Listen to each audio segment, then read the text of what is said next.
ইতিপূর্বে Google map সম্পর্কিত কয়েকটি ভিডিও আমার চ্যানেলে আপলোড করা হয়েছে, আপনারা চাইলে দেখতে পারেন। আজকের ভিডিওটি স্পেশালি গুগল ম্যাপ সম্পর্কিত। আজকের ভিডিওতে গুগল ম্যাপের 3টি সেটিংস নিয়ে আলোচনা করব, যে সেটিংসগুলো অনেক গুরুত্বপূর্ণ ভূমিকা পালন করবে একজন মোবাইল ফোন ইউজারের ক্ষেত্রে, যে সচরাচর গুগল ম্যাপ ইউজ করে এক জায়গা থেকে অন্য জায়গায় যায়।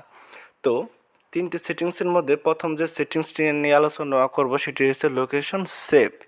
তো এই লোকেশন সেভ বিষয়টি নিয়ে প্রথম আলোচনা করব। তো এই বিষয়টি হচ্ছে, আপনি কোথাও গেলেন, সেই লোকেশনটি যদি সেভ করে রাখতে চান, পরবর্তীতে আপনি সেই জায়গায় যাওয়ার ক্ষেত্রে অনেকটু সময় বাঁচাবে। তো এর জন্য কী করবেন, আপনি যে জায়গাটি সেভ করতে চাচ্ছেন সেই জায়গার উপরে চাপ দিয়ে ধরবেন গুগল ম্যাপের। এইভাবে চাপ দিয়ে ধরার পর এখানে রেড ডট একটি অপশন আসবে, এই রেড ডটের উপরে আবার ক্লিক করবেন। আপনি এখানে দেখতে পাচ্ছেন যে এখানে একটি রেড ডট এসেছে। এই রেড ডটের উপর ক্লিক করলে একটি অপশন আসবে, সেটি হচ্ছে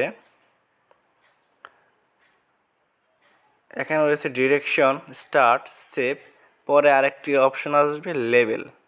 এই লেভেল অপশনে ক্লিক করবেন। ক্লিক করার পর আপনি যে জায়গাটি গুগল ম্যাপে সেভ করতে যাচ্ছেন সেই জায়গাটির নাম আপনার এখানে সেভ করে লিখবেন। তো আমি সাগরদিঘি লোকেশন যেহেতু সেভ করতে চাচ্ছি, এখন সাগরদিঘি লিখে সেভ অপশানে ক্লিক করে দেবো, সেভ হয়ে যাবে।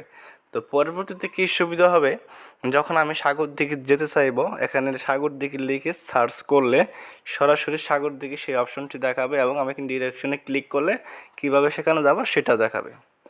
2 নম্বর সেটিংসটি হচ্ছে অফলাইন ম্যাপ। অফলাইন ম্যাপ হচ্ছে আপনার ফোনে ডাউনলোড করা ম্যাপের কিছু অংশ, যেখানে আপনার ফোনে ইন্টারনেট কানেকশন বা ডাটা না থাকলেও আপনি আপনার গন্তব্যে পৌঁছাতে পারবেন এই ম্যাপের মাধ্যমে। তো এটা করার জন্য আপনারা সরাসরি এখানে সিলেক্ট ইউর ওন ম্যাপ অপশনে ক্লিক করে দেবেন।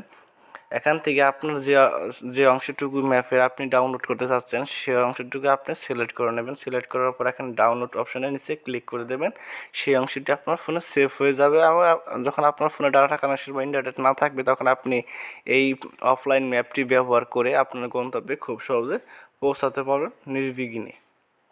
এখানে ডাউনলোড হয়ে থাকবে, আপনার যখন খুশি তখন ব্যবহার করতে পারবেন।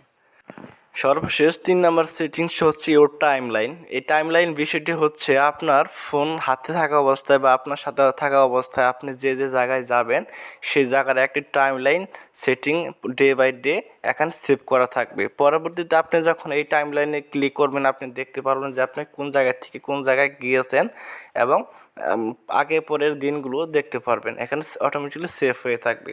তো এখানে আমি দেখাচ্ছি, আমি এটা সেটিংসটা অন করার পর কোথায় থেকে কোথায় গিয়েছি, টুডে মানে আজ কোথায় থেকে কোথায় গিয়েছি, এখানে এটা অটোমেটিক্যালি শো করতেছে এবং এটা সেভ হয়ে রয়েছে।